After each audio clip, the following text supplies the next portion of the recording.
حدیث نمبر 891۔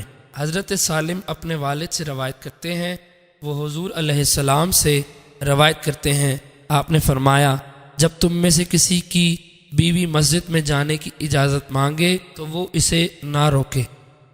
حدیث نمبر 892۔ حضرت عبداللہ بن عمر رضی اللہ عنہ سے مروی ہے، فرماتے ہیں میں نے رسول اکرم صلی اللہ علیہ وسلم سے سنا، آپ نے فرمایا اپنی عورتوں کو مساجد سے نہ روکو جب وہ ادھر جانے کی اجازت مانگے۔ فرماتے ہیں حضرت بلال بن عبداللہ نے کہا اللہ کی قسم ہم ضرور بضرور روکیں گے۔ فرماتے ہیں حضرت عبداللہ بن عمر رضی اللہ عنہ سے ملے تو انہیں بہت کچھ برا بھلا کہا کہ میں نے ان سے کبھی نہیں سنا کہ انہوں نے اس طرح کسی کو برا بھلا کہا، اور فرمایا میں تمہیں رسول اللہ صلی اللہ علیہ وسلم کی طرف سے خبر دے رہا ہوں اور تم کہتے ہو اللہ کی قسم ہم ضرور منع کریں گے۔ حدیث نمبر 893۔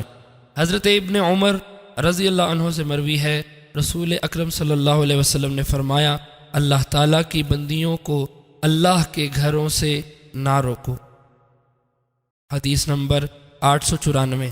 ایک اور سند کے ساتھ حضرت ابن عمر رضی اللہ عنہ سے مروی ہے، فرماتے ہیں میں نے رسول اکرم صلی اللہ علیہ وسلم سے سنا، آپ نے فرمایا جب تمہاری عورتیں تم سے مسجد میں جانے کی اجازت مانگیں تو ان کو اجازت دو۔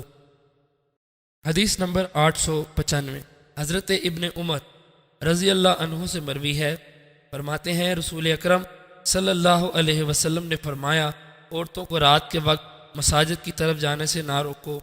تو حضرت عبداللہ بن عمر رضی اللہ عنہ کے بیٹے حضرت بلال نے کہا ہم ان کو ہرگز نہیں چھوڑیں گے، اگر وہ نکلی تو فساد میں پڑ جائیں گی۔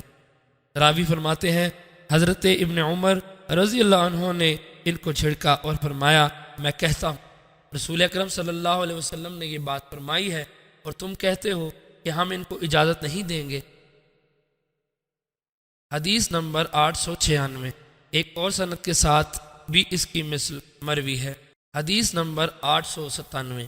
حضرت ابن عمر رضی اللہ عنہ سے مروی ہے، فرماتے ہیں رسول اکرم صلی اللہ علیہ وسلم نے فرمایا رات کے وقت عورتوں کو مساجد میں جانے کی اجازت دو، تو ان کے ایک بیٹے نے جسے واقد کہا جاتا ہے کہا اس طرح وہ خرابی اور دھوکے میں پڑ جائیں گی۔